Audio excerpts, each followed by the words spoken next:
Julio de 1947, Roswell, Nuevo México. Muchos creen que los restos encontrados en el desierto cerca de esta pequeña ciudad pertenecen a un ovni. La pregunta es, ¿existen los ovnis? La respuesta es sí. Aún perdura la controversia sobre lo que aconteció allí aquella noche.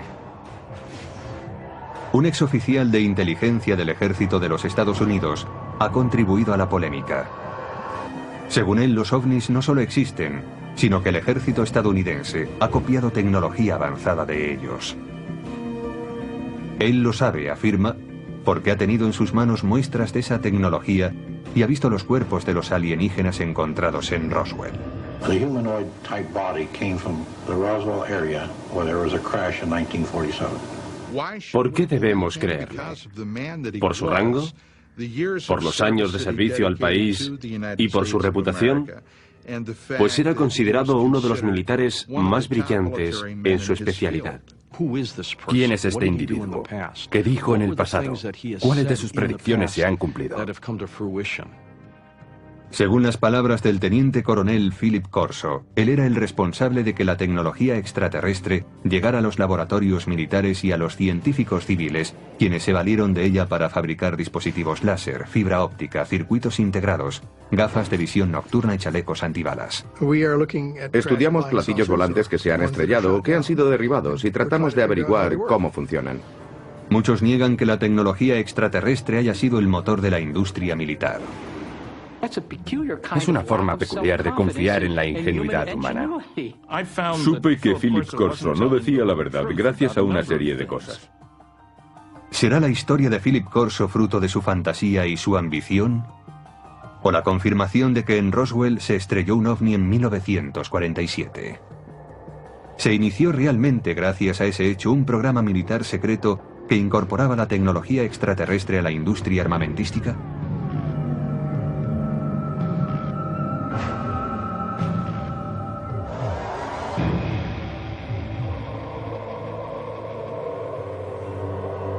El día después de Roswell.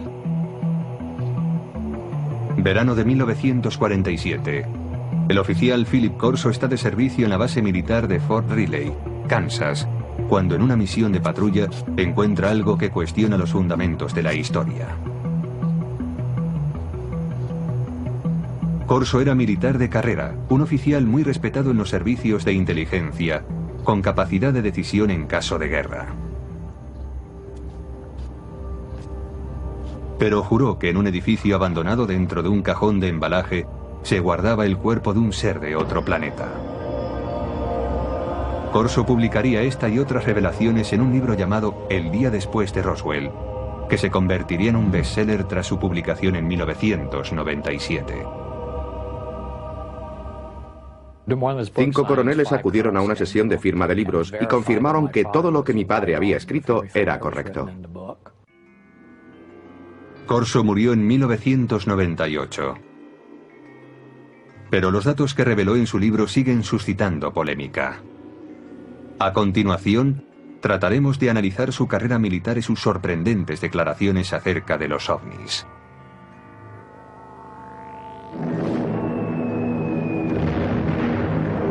...1942... el año siguiente al ataque de Pearl Harbor. Philip Corso, un joven de una pequeña ciudad de Pensilvania, es reclutado por el ejército. Durante la Segunda Guerra Mundial se prepara como oficial de los servicios de inteligencia y después, a la edad de 29 años, trabajará en Roma. Su misión: descubrir y eliminar agentes soviéticos. Cuando el ejército de los Estados Unidos ocupó Roma, lo que quería era que el gobierno de la posguerra fuese un gobierno amigo, no un gobierno comunista. Corso desempeñaba una labor de responsabilidad. Se le consideraba un hombre con futuro. En abril de 1947, Corso vuelve a los Estados Unidos para seguir su preparación en el servicio de inteligencia del ejército en Fort Riley. 3 meses más tarde, en julio de 1947, llega la noche en que, según declara, tiene lugar el hallazgo que tanto le impresionó. Corso tiene 32 años y es el oficial de guardia aquella noche. La seguridad de la base está bajo su responsabilidad. Esa noche, Fort Riley bulle de actividad. Han llegado a la base de Kansas 5 camiones con los restos del misterioso accidente de una aeronave en Roswell, Nuevo México.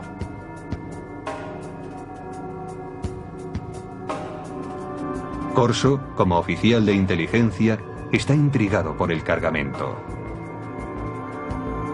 Y hacia las 11 de la noche, entra en el edificio donde se ha dejado la carga. Un policía militar le confiesa que ha mirado en uno de los cajones que formaba parte del cargamento y que no puede describir lo que ha visto. Entonces, Corso decide mirar también. Y descubre una especie de ataúdes. Son pequeños, como ataúdes para niños. Intrigado, levanta la tapa de uno de ellos. It looked like a thin body and a humanoid with a sort of a big head on it and eyes, but not too long, and not the shape of it was not as wide as I say as our bodies are.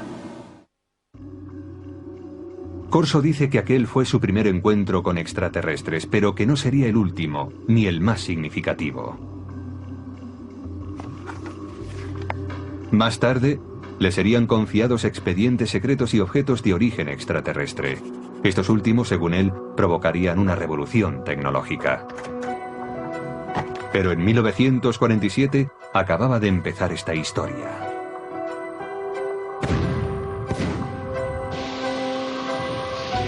La Guerra de Corea, iniciada en 1950, abre un paréntesis en las reflexiones de Philip Corso sobre seres extraterrestres. Corso entra a formar parte del personal del general Douglas MacArthur como especialista en artillería para las fuerzas de las Naciones Unidas. Tras el armisticio de 1953 se queda en Asia como oficial de inteligencia. Se ocupará de la repatriación de prisioneros estadounidenses y aliados. Llegué a conocer a Philip Corso porque se encargó de la liberación de prisioneros de guerra en el lejano Oriente, a las órdenes de MacArthur, y más tarde fue oficial de proyectos especiales en el Consejo de Seguridad Nacional, trabajando para Eisenhower en la Casa Blanca. Según su expediente militar, Corso es ascendido al rango de teniente coronel en julio de 1953. Según afirmó, fue asesor personal del presidente Dwight Eisenhower, al que informó de la creciente infiltración del KGB en la CIA.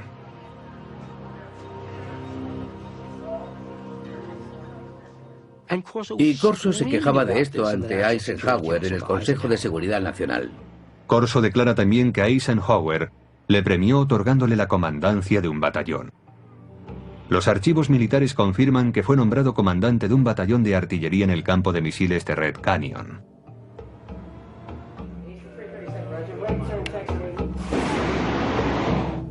En octubre de aquel año, Corso está al mando de un batallón en Alemania Occidental, donde desarrolla nuevas estrategias de tiro para ataques nucleares.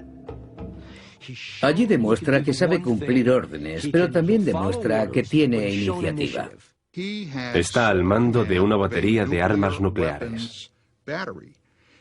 Si se hubiese declarado la guerra contra la Unión Soviética en los años 50, cuando Corso estaba en Alemania, él habría tenido autoridad para disparar armas nucleares. Pero cuando vuelve de Alemania, su carrera cambia totalmente de dirección. El brillante oficial de la inteligencia, intrépido cazador de espías enemigos y comandante de artillería con potestad para utilizar armamento nuclear, se convierte ahora en reservista de la Guardia Nacional. En octubre de 1960, Corso está prácticamente retirado. Es asesor a tiempo parcial en una base de la Guardia Nacional en Maryland. Se podría decir que alguien no estaba satisfecho con él. No tuvo la recompensa merecida. Pero algunos creen que Corso está siendo reservado para su cometido más importante y secreto. Hay una mano oculta que dirige su carrera. Es la mano de Arthur Trudeau. Philip Corso tiene un poderoso protector en el teniente general Arthur Trudeau. Graduado en West Point en la promoción de 1924, Trudeau es considerado un oficial progresista y admirador de la alta tecnología. En la época de la Guerra Fría es el primero en proponer una formación tecnológica para los oficiales de la inteligencia, y en 1958 es nombrado director del área de investigación y desarrollo del ejército. Cuando Trudeau tiene ocasión de nombrar a un adjunto, recurre a Corso, y así se inicia la etapa de este último en el área de investigación y desarrollo. General called me and said, "Don, establish Foreign Technology Division, and you're the chief of it. And you got an office down next floor under me." Hasta ese momento de su carrera, la trayectoria de Corso en el ejército es fácilmente verificable examinando los archivos militares. Trabajó en el Pentágono. Allí estaba su despacho, así consta. Y lo hizo para el general Trudeau, que le conocía bien, de eso no hay duda. Pero desde que empezó su labor en el Pentágono, el rastro de su carrera es más difícil de seguir y también es más difícil confirmar sus declaraciones.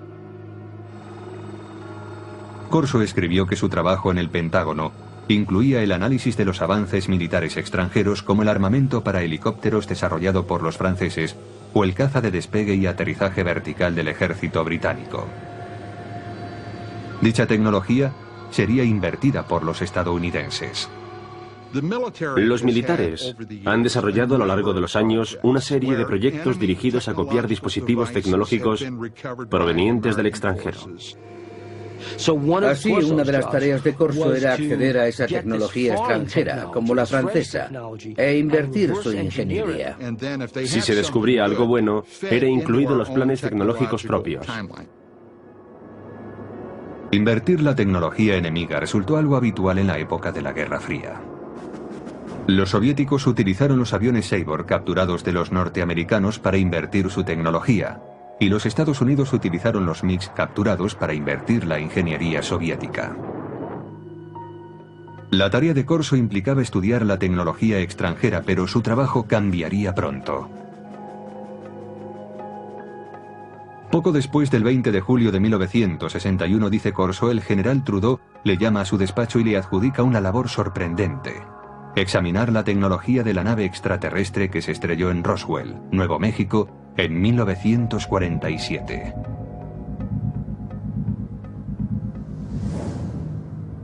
Trudeau envió un archivador al despacho de Corso. Según este, el archivador guardaba pruebas de diferentes visitas de extraterrestres a la Tierra, así como de su tecnología que afirmaba sería utilizada para desarrollar la nuestra.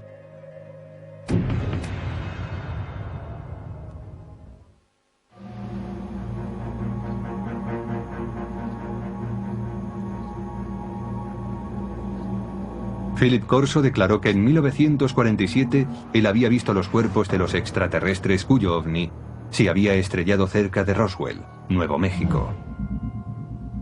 La descripción de Corso coincide con la de aquellos que se declararon testigos del accidente. Los alienígenas, según estos testigos, eran 4 pequeños seres humanoides, con manos de 4 dedos, piernas delgadas, una cabeza excesivamente grande y ojos en forma de almendra.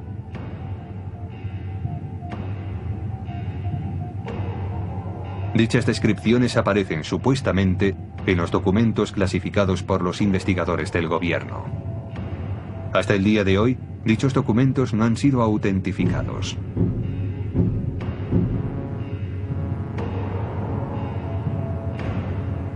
Corso insiste en que él nunca habló con nadie sobre lo que vio en Fort Riley. Pero en el verano de 1961, el entonces teniente coronel de 46 años es destinado a un proyecto del Pentágono que le obligará a recordar esa experiencia. Fue nombrado jefe de investigación y desarrollo del ejército, con oficina en el Pentágono. Una vez más, tenía un puesto de gran responsabilidad. Su meta, que la potencia militar de los Estados Unidos aventajara en decenas de años a la de los demás países.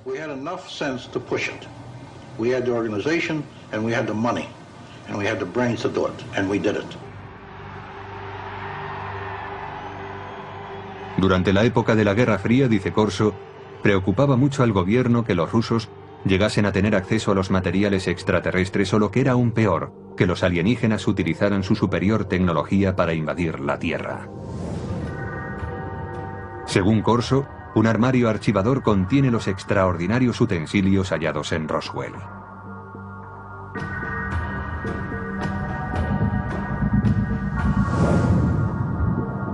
Un trozo de traje metálico superresistente. Corso afirma que quizás sirviera para proteger a los alienígenas.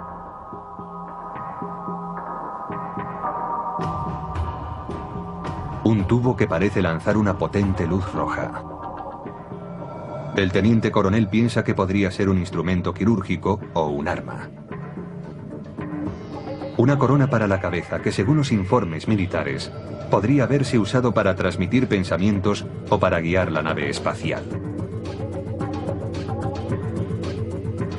Circuitos impresos en miniatura, posiblemente un microcircuito prefabricado.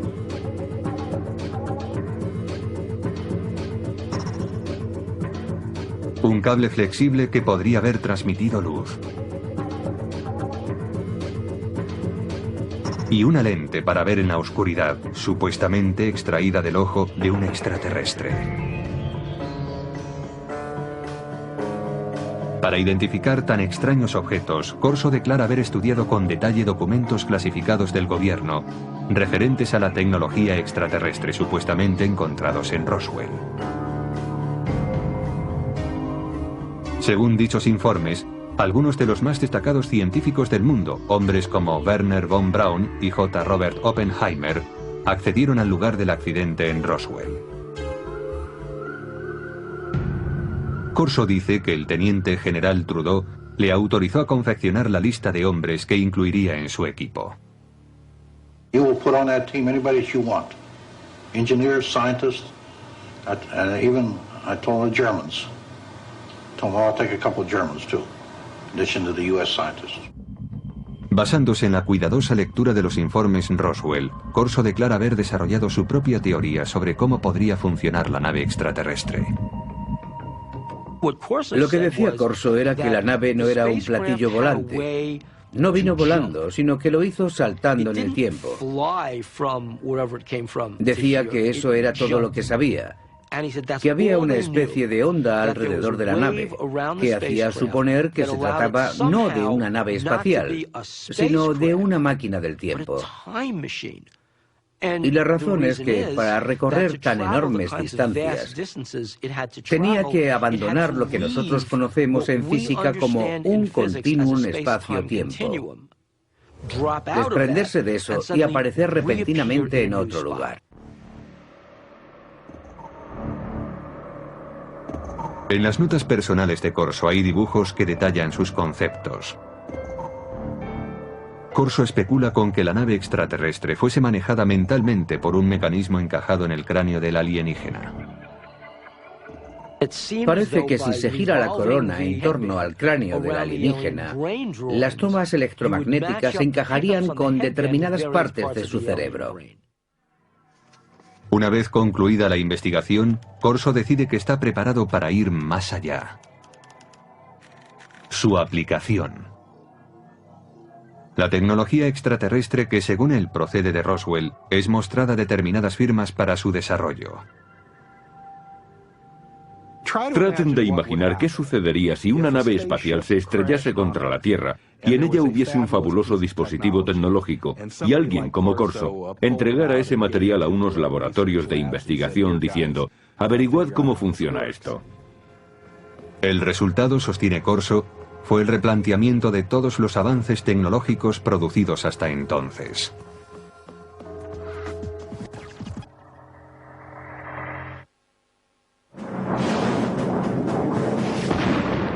En la década de 1960, la potencia militar estadounidense está plenamente entregada a la Guerra Fría. El teniente coronel Philip Corso quiere usar en su apoyo la tecnología extraterrestre. A finales del verano de 1961, empieza a ponerse en contacto con laboratorios de armamento militar para tratar la cuestión. Los laboratorios del ejército también tenían científicos civiles, y aunque tenía que permitirles el acceso al material clasificado, Phil Corso se sentía muy cómodo trabajando con científicos civiles. Además, todas las autorizaciones formales corrían a cargo de los laboratorios. En Estados Unidos existen numerosos laboratorios de alta tecnología donde científicos civiles trabajan en proyectos militares. Los Álamos, sede del proyecto Manhattan, quizás sea el más famoso. Pero en 1961, Fort Belvoir, en Virginia, desarrollaba en secreto un proyecto para conseguir la visión nocturna. Corso declara que este sería el primer laboratorio al que recurriría. Para que aquellos objetos fueran analizados debidamente, no podía llevarlos a un taller de reparación de radio. Debía llevarlos a algún lugar de suficientes garantías. Según Corso, los testigos de Roswell declararon que la nave extraterrestre usaba una tecnología muy avanzada que permitía la visión nocturna. Si alguien entraba en la nave y miraba hacia afuera, veía el exterior tan nítidamente como si fuese de día, aún en plena noche. También hay, según Corso, una lente extraída del ojo de un extraterrestre que tiene la propiedad de aumentar la intensidad de la luz. Nadie sabe relacionar ambas cosas, dice Corso, pero todo el mundo es consciente de su valor potencial. Corso mantiene que a finales del verano de 1961 muestra a los investigadores de Fort Belvoir la lente extraída del ojo del alienígena y, al parecer, otro tipo de tecnología para aumentar la intensidad de la luz, también hallado en la nave. Este es el tipo de tecnología que, aunque parece ser que ya se había empezado a desarrollar durante la Segunda Guerra Mundial, realmente avanzó en progresión geométrica en años posteriores. Ahora bien, ¿puede esto atribuirse a la tecnología hallada en Roswell? Según Corso, sí. Corso dice que no pudo desarrollarse el mecanismo de control mental. Su teoría era que solo podía funcionar con el cerebro de un extraterrestre. Pero este revés no impide el desarrollo de otro dispositivo. Un circuito impreso de sofisticado diseño. We also had a little charred chip. Small thing, maybe 3/8 of an inch square, 2 threads coming out, and a little one in the center with thin wires. These came from Roswell. We didn't know exactly the function of these integrated circuits, but we suspected that these were circuits, electrical circuits. Corso afirma que llevó el objeto a los laboratorios Bell, que habían desarrollado el transistor 14 años antes. Dice que los científicos del laboratorio consiguieron analizar y más tarde reproducir el microchip extraterrestre. ¿Qué pasaría si ocurriese algo así? Sucedería que en un corto espacio de tiempo el mundo se transformaría radicalmente. No hay duda de que a partir del desarrollo de los circuitos integrados a principios de los 60, el mundo se ha transformado. Se han hecho realidad dispositivos electrónicos desde el teléfono celular al ordenador portátil. El microchip de Roswell estaba dañado por el accidente, según dice Corso. Pero tiene en su poder otro objeto de los alienígenas, y este aparentemente funciona a la perfección. Él sabía por los informes que cuando aquel aparato se puso en funcionamiento, causó quemaduras sobre las superficies hacia las que fue enfocado. Los informes militares clasificados, según Corso, especulaban con que el dispositivo hallado en Roswell, aparentemente capaz de abrir agujeros en las paredes, era algún tipo de herramienta de corte, quizás usada en cirugía. En Aeronáutica Hughes, desde finales de los años 50 y hasta principios de los 60, los investigadores trabajaron en lo que serían los primeros de seguimiento y derribo para la aviación militar. Pero los ingenieros tuvieron problemas a la hora de diseñar un dispositivo práctico. Esto fue así, dice Corso, hasta que él les mostró la extraña herramienta de origen alienígena. El proceso se aceleró después de los años 60 y 61, porque se inventaron nuevos métodos de fabricación de dispositivos láser. A medida que avanzaba la ciencia, avanzaba también la ingeniería. Según los informes, el archivador citado por Corso contiene otro tesoro encontrado en Roswell. It was glass tubes. And they emitted different color lights. And those were sent to Bell Laboratories. From that was one of the greatest advancements I think we have today, came out in fiber optics. Muchos investigadores de ovnis mantienen la teoría de que la nave no tenía cables convencionales porque estaba dotada de cables de fibra óptica. Resulta que la transmisión de información mediante la luz era ya una tecnología conocida. Data de la época de uno de los pioneros del teléfono, Alexander Graham Bell, que hizo pruebas con un aparato que él llamó fotófono en 1880. Casi nadie ha oído hablar de él, pero muchos científicos de la época creían que el fotófono era un invento mucho más meritorio que el teléfono. El fotófono era una manera de transmitir la voz mediante un rayo de luz. La investigación instada por Corso determinó que la transmisión de datos por medio de la luz era inviable debido a que no se podía dirigir un rayo de luz con capacidad para desviarse al hallar un obstáculo. Pero Corso confiaba en que el dispositivo de Roswell podría contener la solución. Estudiaron aquella fibra de vidrio y vieron que la luz podía desviarse, es decir, podía trazar curvas. Llegaron a la conclusión de que aquello se debía al revestimiento del cable. Aquella era la clave para hacer funcionar la fibra óptica. Aunque el uso de la fibra óptica no se generalizó hasta los años 70, los investigadores de ovnis creen que el revestimiento del dispositivo extraterrestre, una capa externa que cubría la fibra conductora, es lo que posibilitó el avance de la fibra óptica en nuestro planeta. Corso también examina algunas fibras muy resistentes que, según los informes militares, proceden de los trajes de los alienígenas. The first thing of the fabric that amazed me was a thread that I couldn't cut with a razor blade.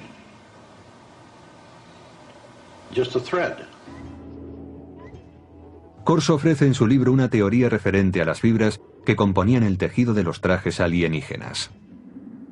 El cuerpo de los extraterrestres, posiblemente de materia más vulnerable, estaba protegido por la gran resistencia de un tejido que, en cierto modo, formaba un escudo. Y según Corso, no se vestían con él, sino que lo tejían a su alrededor. Es decir, lo hilaban como un capullo de seda. Corso se pregunta si estas fibras tan resistentes tendrían aplicación como material antibalas para ser usados por los cuerpos de seguridad y por el ejército. Corso asegura que el ejército intentó llevarlo a la Universidad de Colorado para tratar de fabricar dicho material. A mediados de la década de los 60 hubo grandes avances en cuanto a tejidos resistentes. Usaban la tecnología de los polímeros, el tipo de moléculas que, decía Corso, estaban presentes en el tejido extraterrestre. En 1965 se inventa el Kevlar, un tejido que se usaría en chalecos antibala. Una prueba más, según Corso, del impacto de la tecnología extraterrestre.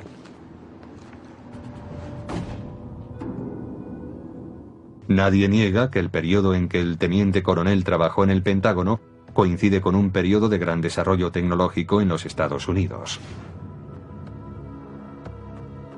Los defensores de Corso dicen que la tecnología alienígena tuvo mucho que ver, pero otros ven las cosas de un modo diferente.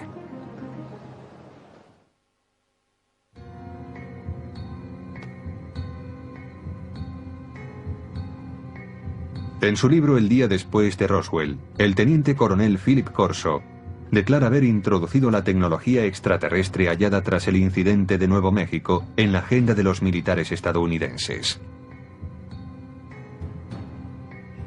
Pero otros afirman que los avances científicos de los años 60 no fueron obra de un héroe, ni se debieron a la ayuda extraterrestre.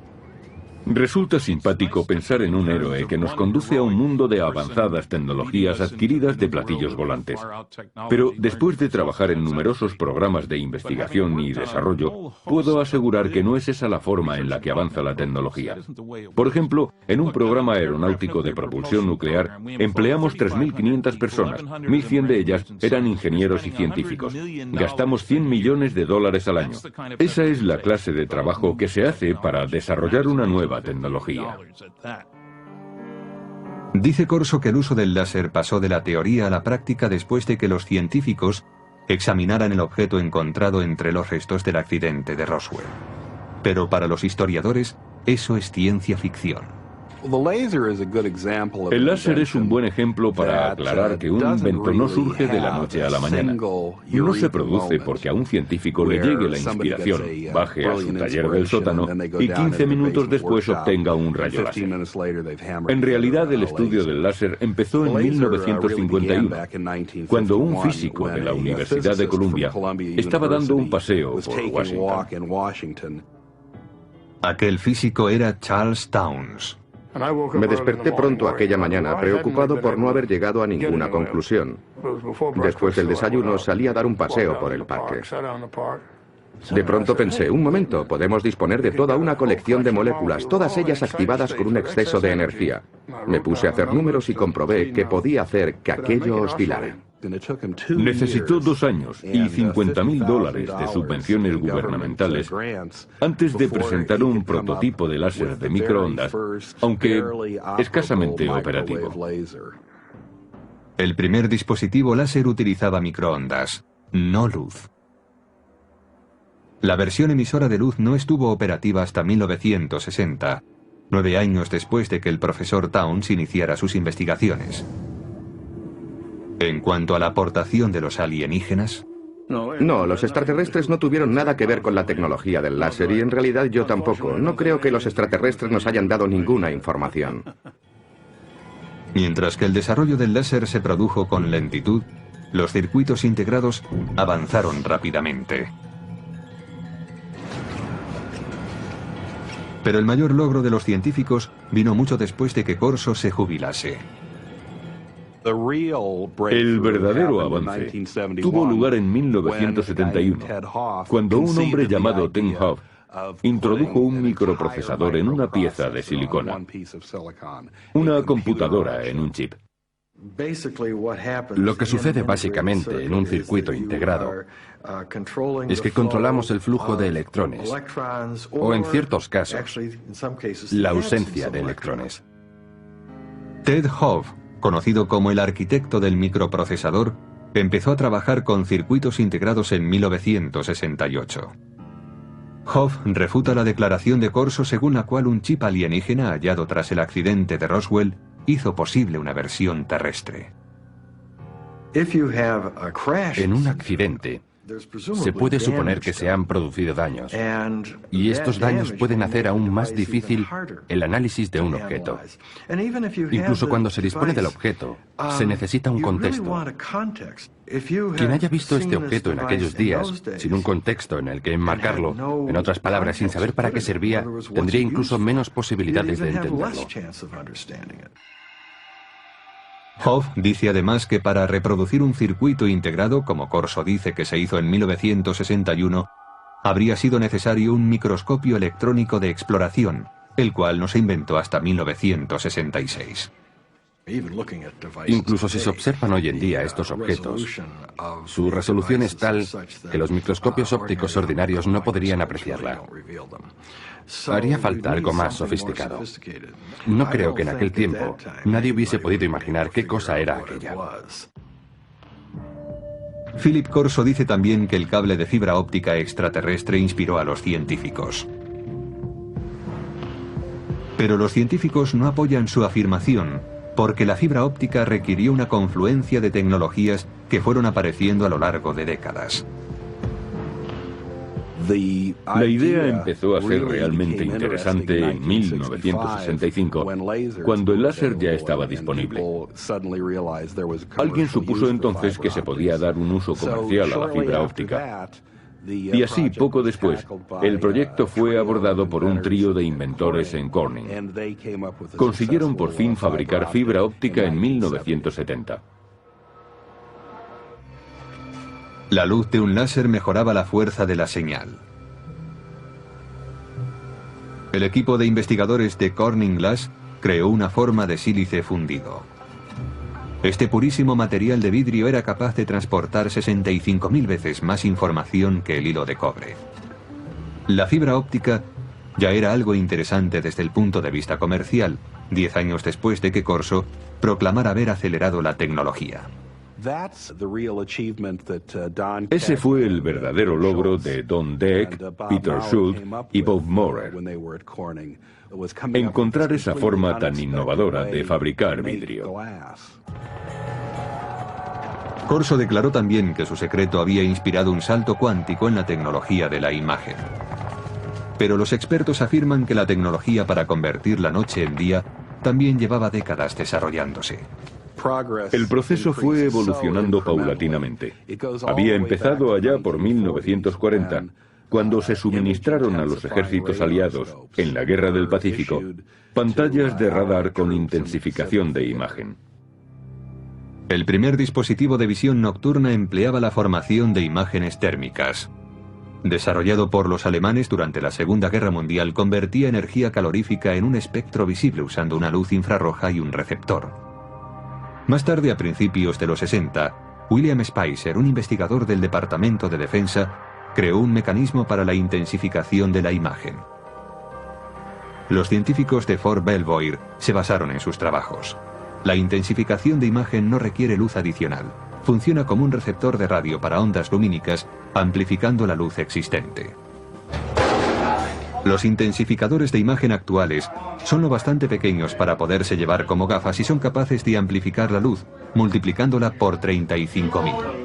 Los científicos argumentan que si Corso tenía realmente un intensificador de imagen extraterrestre, mostrárselo a los investigadores en 1960 habría ayudado poco al progreso de esa tecnología. La ingeniería necesaria progresaba a un ritmo muy lento. Lograr la visión nocturna fue, en gran medida, el resultado de un trabajo de ingeniería realmente brillante. Finalmente, según expertos en tecnología, las fibras superresistentes de Corso no venían de los trajes espaciales de los alienígenas, sino del fruto de años de investigación de una científica llamada Stephanie Kwolek, que trabajaba en la compañía DuPont. Ella consiguió enlazar cadenas de átomos en 1965. En 1971 el Kevlar ya estaba en el mercado.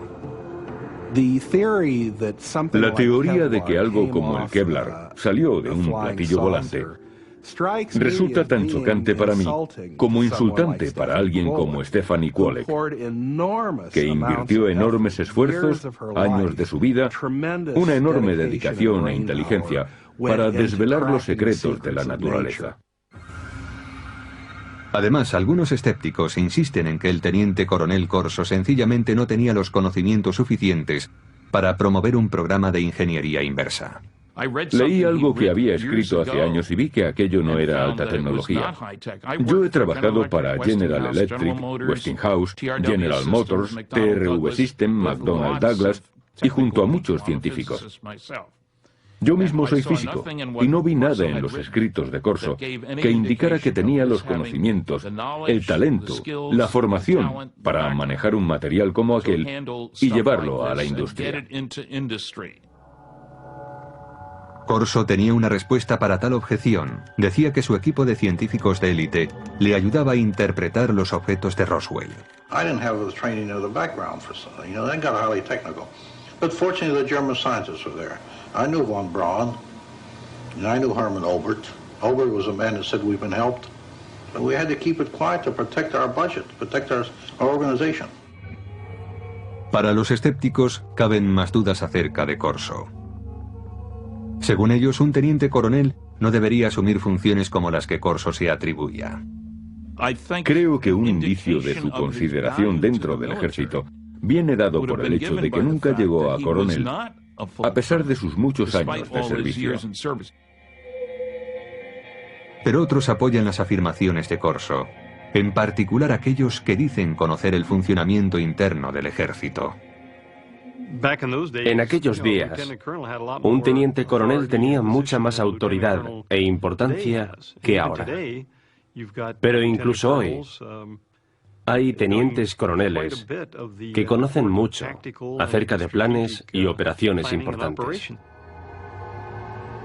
Todos los científicos y militares con los que Corso dijo haber trabajado afirman que no había implicación extraterrestre en las tecnologías desarrolladas a partir de aquellos años. No existen documentos de ningún tipo que avalen las afirmaciones de Corso sobre ingeniería alienígena aplicada a la terrestre. Pero sus partidarios defienden que si no hay rastro de ningún documento, es por una razón.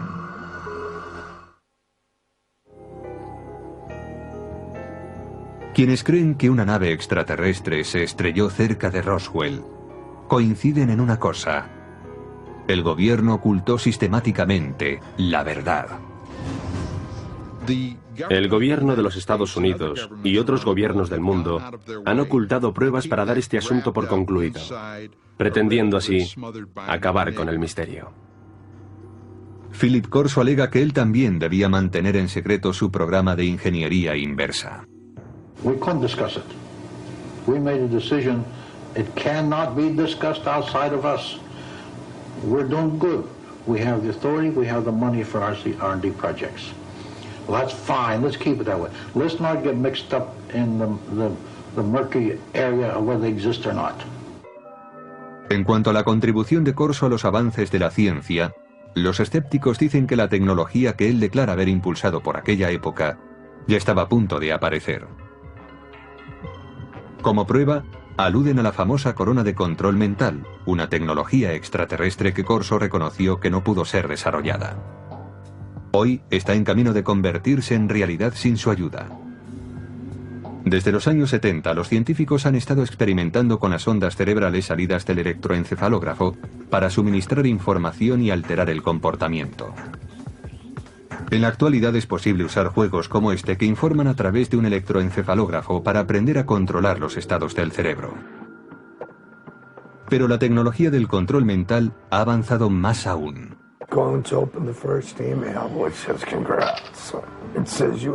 En 2004, la FDA autorizó a los investigadores para experimentar con unos diminutos implantes cerebrales diseñados para que las personas discapacitadas pudiesen controlar un ordenador con su pensamiento.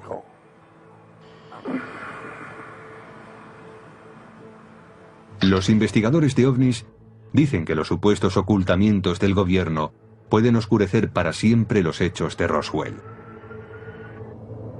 Y en consecuencia, oscurecer también la verdad sobre si la tecnología extraterrestre contribuyó al desarrollo de la fibra óptica, los tejidos superresistentes, el láser, los circuitos integrados o la intensificación de imágenes. Hay gente que cree que los extraterrestres intervinieron, por ejemplo, en el 3500 a.C. en Egipto, para ayudar a los egipcios a construir pirámides. Pero los egipcios del año 3500 a.C. eran muy capaces de poner un gran bloque de piedra encima de otro. Si los egipcios hubiesen desarrollado de repente teléfonos celulares o algo así, entonces yo diría, de acuerdo, aquí hay un invento. Pero no fue eso lo que hicieron. Aunque el teniente coronel Philip Corso pueda ser cuestionado, sus ideas hayan suscitado polémica y sus afirmaciones hayan sido consideradas como propias de la ciencia ficción, su aportación al mito de los ovnis y a las leyendas populares no puede ser ignorado. Los militares, el Pentágono, el gobierno de los Estados Unidos no dan ese tipo de autoridad a un incompetente. Este hombre estaba bien considerado y era muy respetado. At my age, what do I have to lose? I have to let my grandchildren and my children know this, because how long will I be around yet? And when I go, it goes with me. Debió de haber muchos días, muchos, en los que Philip Corso se preguntase, ¿por qué yo? ¿Por qué tengo esta información? Yo creo que eso es algo que le atormentó durante muchos años. Es muy difícil guardar un secreto así para uno mismo. Hasta hoy solo se ha contado el 10% de la historia, dijo mi padre. El resto es información clasificada.